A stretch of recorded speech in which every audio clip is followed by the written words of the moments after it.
एक बहादुर घोड़े का सफ़र। ये कहानी शहबाज नामी एक बहादुर घोड़े की है और वो अपने दोस्त को बचाने के लिए बियाबान में सफ़र करता है।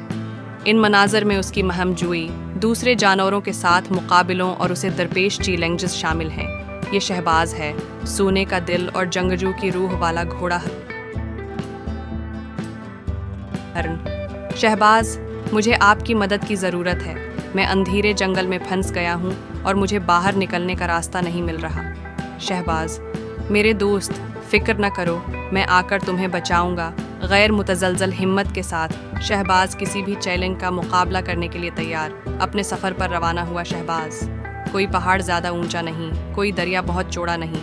हमारी दोस्ती से मैं अपने दोस्त के लिए उन सब से लड़ूंगा। अल्लाह कहता है कि कुतबी सितारे से रहनुमाई हासिल करो शहबाज, ये तुम्हें तुम्हारे दोस्त की तरफ ले जाएगा। खरगोश कहता है तुम तकरीबन पहुंच चुके हो, चलते रहो शहबाज। शहबाज, शुक्रिया दोस्तों, आपकी रहनुमाई अनमोल है। हरन, शहबाज, तुमने मुझे ढूंढ लिया। शहबाज, रखो मेरे दोस्त, मैं तुम्हें यहाँ से निकाल दूंगा।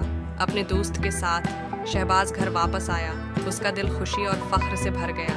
हरन, शुक्रिया शहबाज, तुम वाकई हीरो हो। शहबाज, जब हम ज़रूरतमंदों की मदद करते हैं तो हम सब हीरो होते हैं।